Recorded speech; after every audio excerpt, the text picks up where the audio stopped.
অবৈধ যানবাহন ও স্থাপনার কারণে ফেনীতে প্রতিনিয়ত সৃষ্টি হচ্ছে যানজট। আরও জানাতে সরাসরি যুক্ত হচ্ছেন সহকর্মী তোফায়েল আহমেদ নিলয়। নিলয়, যানজট নিরসনে প্রশাসন কি ব্যবস্থা নিচ্ছে?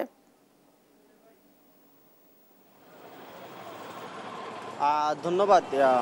আপনি জানেন যে আসলে ফেনীতে আসলে দিন দিন যানজট তীব্র আকার ধারণ করছে। এর কারণ হচ্ছে আমরা দেখেছি এখানকার আইন শৃঙ্খলা রক্ষাকারী বাহিনী এবং পৌর প্রশাসন আসলে তাদের বিশেষ করে একবারে উদাসীনতায় বলা চলে, তাদের উদাসীনতার কারণে আসলে ফেনী শহরে দিন দিন যানজট বৃদ্ধি পাচ্ছে। আমি এই মুহূর্তে রয়েছি ফেনী শহরের ট্রাঙ্ক রোডে। আমার পিছনে দেখতে পাচ্ছেন যে বিশেষ করে এখানে মহিপাল থেকে ট্রাঙ্ক রোডমুখী যে সড়কটি রয়েছে, এই সড়কটি তে আসলে সকাল থেকে মধ্যরাত পর্যন্ত আসলে সড়কের দুই পাশে বিশেষ করে হকাররা এই রাস্তাটি দখল করে রাখে, যার কারণে আসলে যানজট তীব্র হয়।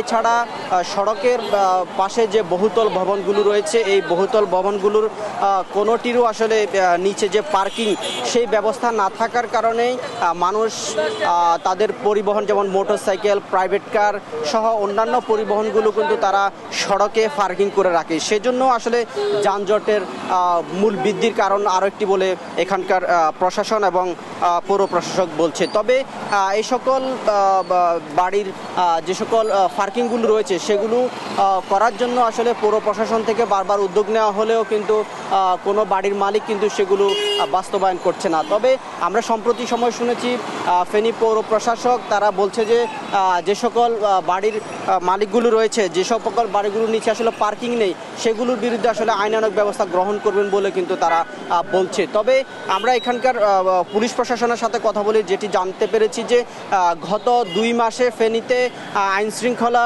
রক্ষাকারী অর্থাৎ ট্রাফিক বিভাগের পক্ষ থেকে প্রায় ৬০০টি মামলার বিপরীতে প্রায় ৩০ লক্ষ টাকা জরিমানা করা হয়েছে।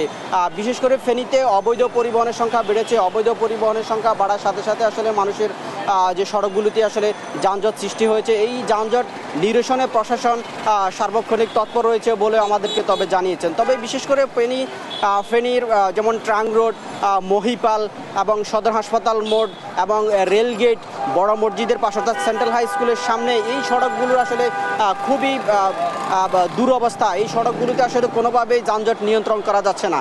আমরা দেখেছি যে পুরো শহরে আসলে অবৈধ পরিবহন সংখ্যার পাশাপাশি দেখেছি যে বিভিন্ন ভ্যান গাড়িতে আসলে ভ্রাম্যমান যে সকল দোকানগুলো রয়েছে সেগুলো বসিয়ে আসলে পুরো সড়কগুলো তাদের নিয়ন্ত্রণে রাখে। সেজন্য আসলে পুরো শহরে যানজট কোনোভাবে নিয়ন্ত্রণে আনা সম্ভব হয় না।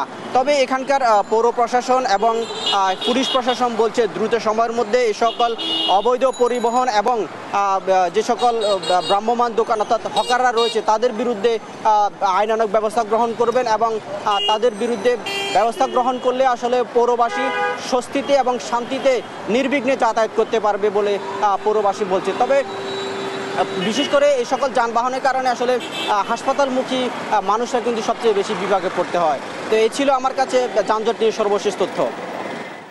আপনাকে ধন্যবাদ। দর্শক, ফেনী থেকে জানাচ্ছিলেন সহকর্মী তোফায়েল আহমেদ নিলয়। তিনি জানাচ্ছিলেন যানজট নিরসনে প্রশাসনের পদক্ষেপের বিষয়ে।